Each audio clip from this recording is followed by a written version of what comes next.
Olá, tudo bom?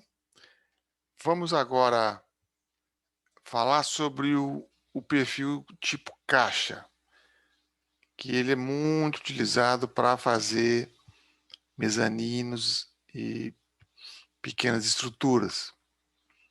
Vamos ver o motivo disso daqui a pouquinho. Então, está aqui o mezanino que já vem mostrando, provavelmente feito em perfil caixa. Tá? E aqui está a representação de um desenho onde os pilares são perfil caixa, que é o unifilar, como se fala, né? E as vigas também em perfil caixa. Então, todo mezanino feito em perfil caixa. Que é essa seção aqui. Esses são os principais que a gente utiliza.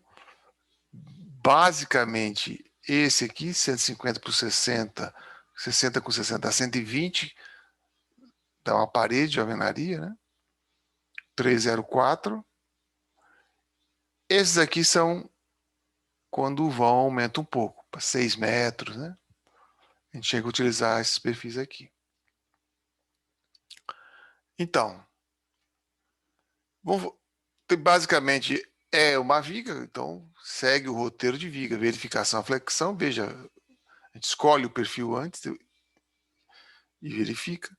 É possível fazer também um dimensionamento, ou seja, mais um pré-dimensionamento, e depois você verifica, usando algum critério simplificado.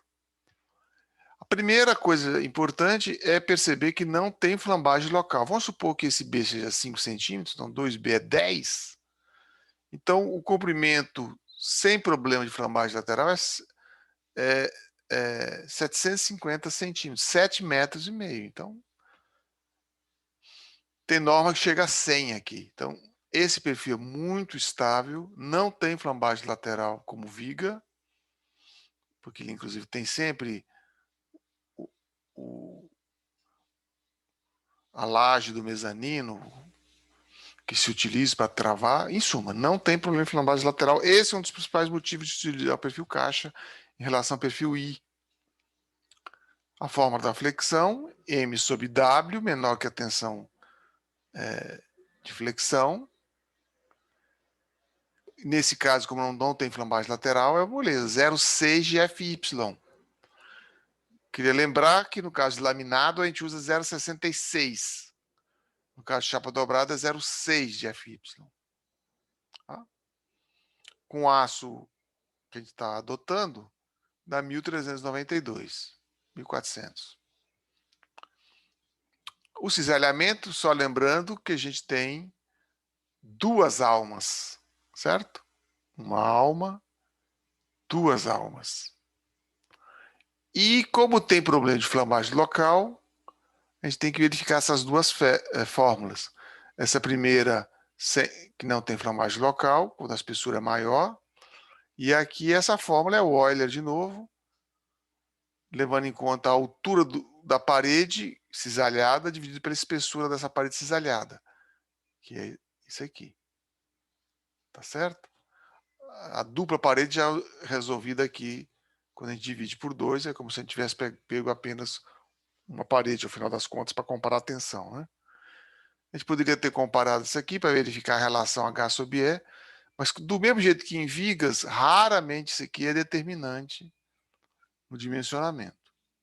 Para não dizer nunca. Porque a gente não deve ser tão peremptório, né, na vida. E a flecha, como se fosse uma viga normal também. Tá? Se for biapoiada, com carga distribuída, certo? Se tiver carga concentrada, então é um processo normal de dimensionamento de viga. Vamos falar agora dos pilares, que obviamente estão a compressão, P sobre A menor que a tensão de flambagem, a tensão admissível de flambagem para o aço 2320 é dada por essa expressão aqui. Tá? Já é para esse aço. Isso aqui é geral para qualquer aço, mas essa parte aqui é para esse aço, levando em conta esse Q aqui, que não é o cortante, é o fator Q. É o senhor fator Q, que leva em conta a flambagem local, que está aqui tabelado para os perfis tradicionais. Tá? Vou mostrar um exemplo, que na verdade é o cálculo definitivo de pilares de chapa dobrada. Com uma altura de 3 metros, ou seja, bem maior do que o convencional, que é 2,40, 2,50, 2,60. Então, estou pondo um pouco acima. E utilizando o perfil mais típico, com chapa 304, que é a chapa para evitar problema dos materiais tóxicos agressivos da limpeza sobre o perfil, tá certo? E adotando esse perfil aqui, que é bem típico, 120 aqui, que é o dobro de 60, certo?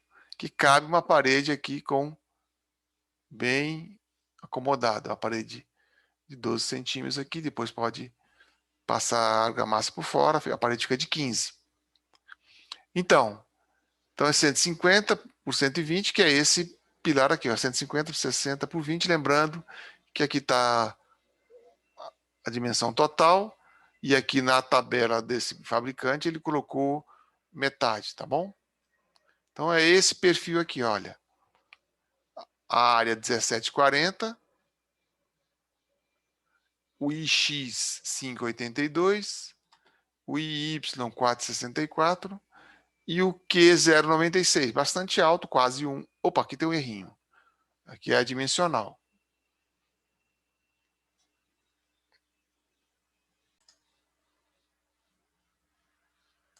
Então, perceba que eu já corrigi aqui. Então, tem todos os dados aqui. Meu objetivo é determinar qual é a carga máxima desse pilar aqui, que tem um pé direito maior do que o normal, para verificar se ele é uma solução definitiva. Tá? Então tá aqui, ó, o formulário que nós vimos agora há pouco. 300 é o pé direito. O mínimo entre x e y para ter o máximo índice de desbiotez. O Q é 0,96, que dá 137,8, é menor, portanto vamos usar essa fórmula aqui, substituindo da 1030 vezes a área, dá 17.933 kgf, 18 toneladas da força. Então, esse pilar aqui resiste, que é o mínimo construtivo, algo que eu já disse várias vezes. Muitas vezes o pilar tem um mínimo construtivo, não é pela carga que é dimensionada, a carga aqui de 18 toneladas é muito alta para o mezanino, então é a solução padrão para não precisar calcular nada. Ele daria uma área de influência bastante grande, maior do que provavelmente a gente usaria. Então, esse já é uma solução para ter na cabeça como desenho de pré-dimensionamento de projeto básico, tá bom?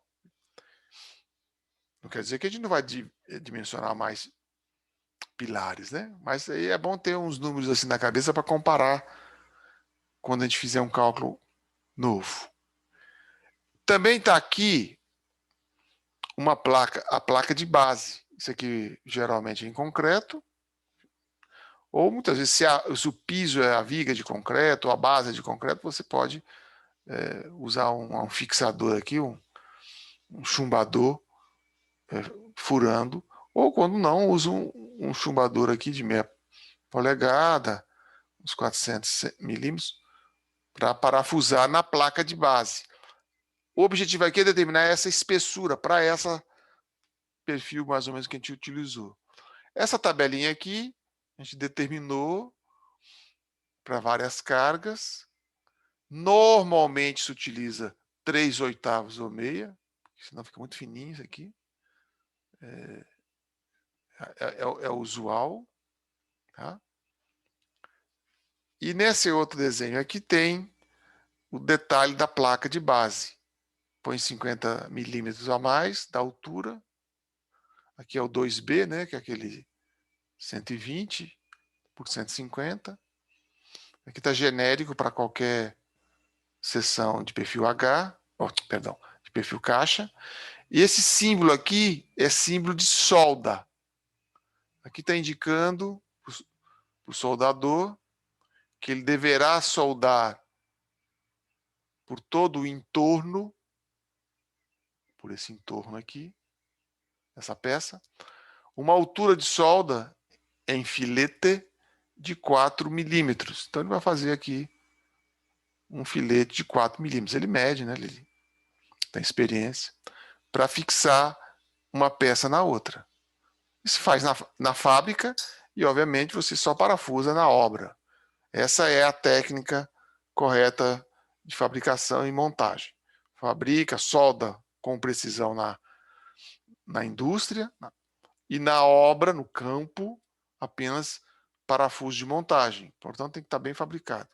Então, está aqui de novo essa tabelinha. Essa tabelinha foi considerada, é o seguinte, eu tenho uma carga aqui de, sei lá, de 15 toneladas. Aqui tem uma reação uniforme que tende a flexionar essas paredes aqui, essas chapas, como se fosse uma laje com carga invertida, vamos supor. Então, aqui é uma laje apoiada em todos os 4 cantos, é aqui uma laje em balanço, ó. Foi assim que foi determinada essas espessuras aqui, tá bom? Bom, aqui está um exemplo que é bastante semelhante ao que está lá nos exemplos resolvidos. Vou deixar isso aqui como um segundo exemplo para vocês praticarem. Deixa eu ver se tem alguma coisa para chamar a atenção. Tem isso aqui só. Então, esse perfil é esse que a gente acabou de usar, inclusive para pilar. E vamos supor que a gente só tivesse esse perfil e a gente vai ter que fazer um reforço. Usando uma chapa, está aqui, ó, embaixo e em cima, geralmente se faz dobrado, de 100 milímetros, portanto cabe nos 120 milímetros que tem aqui, por 3,16 polegadas. Tá? 0,476.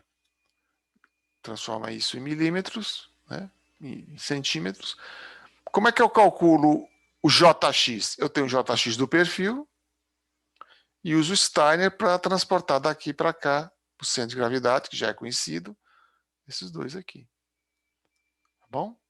Bom exercício de propriedades geométricas de novo. Porque isso é parte do entendimento da chapa dobrada. O Steiner aqui, né? Usa o Steiner. Nota que esse perfil, essa composição é bastante simples para ficar fácil o cálculo, lógico. Bom, então é isso. Em resumo, está aqui nosso mezanino, aplicação prática. O perfil de pilar eu deixei aqui marcado. E aqui a chapa de base. Então, com isso, a gente vê que todos os elementos de um pequeno mezanino estão determinados aqui nesse vídeo. Ok? Então,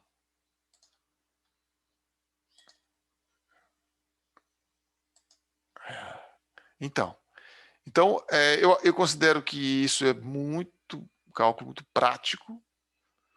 O que tem aqui de novidade é muito pouca coisa em relação ao que a gente já viu para cálculo de pavimentos. Muda pouquíssima coisa.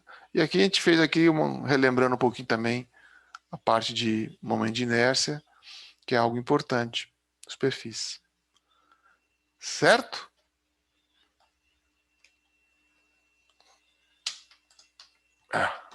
Muito bem. Então, mais um vídeo. A gente vai ver mais 2 ainda. Um abraço.